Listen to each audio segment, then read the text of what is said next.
The NHL All-Star Weekend has finally concluded, and yeah, safe to say it was pretty bad. And saying that it was pretty bad is giving it too much praise. Like, I'm genuinely impressed with how awful they managed to make this.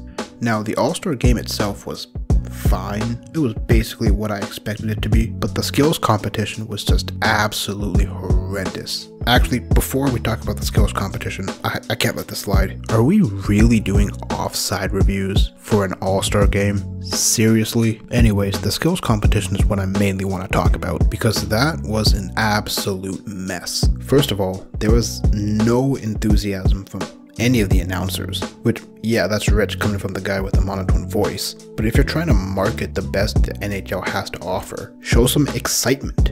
Like, did we really need Pat Maroon as one of the commentators? Ah yes, Pat Maroon, the guy famously known for his outgoing personality. But I can't really blame them too much for not being enthusiastic, because the events were not very good. And before I talk about each individual event, we'll get the obvious thing out of the way. The questionable sequencing of all the events. Like, whose idea was it to start one event, not finish it, start another event, and then come back to it later? Like, they started with the fastest skater, didn't finish it, had one contestant go for the breakaway challenge, went to commercial again, then they did the goalie competition, finished that, and I think after that they did splash shot.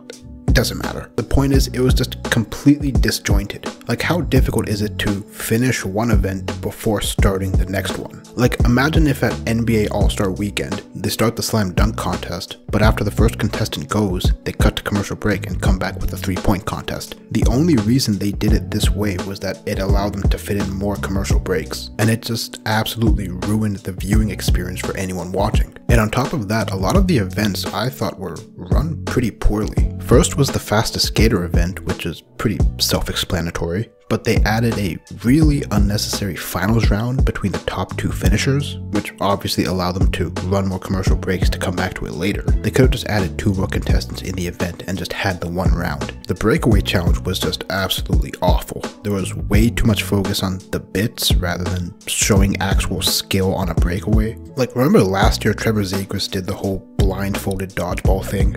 And each contestant only gets one shot, so if they miss it, it's just pretty anticlimactic. And also, splicing this in between other events didn't help.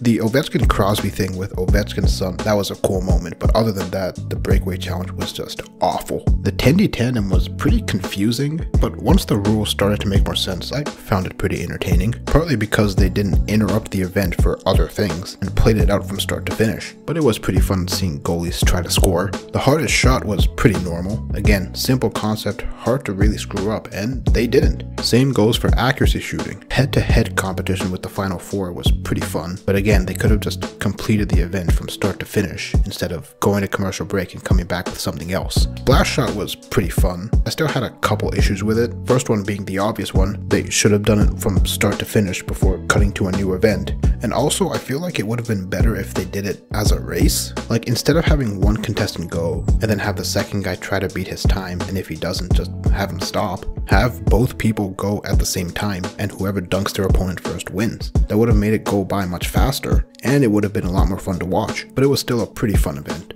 And then there was golf. Not much to say about it, it was just golf. And I don't think I'm missing another event. If I was, that probably shows how forgettable it was. And as for the All-Star game itself, I didn't watch all of them. I'll be completely real, after seeing Leon Draisaitl pass on an open breakaway, I just turned it off. I had better things to do. But yeah, with the skills competition, poor sequencing, poor execution of the events, it was just not good. And that's all I really have to say. Leave a like, subscribe to the channel, and thanks for watching.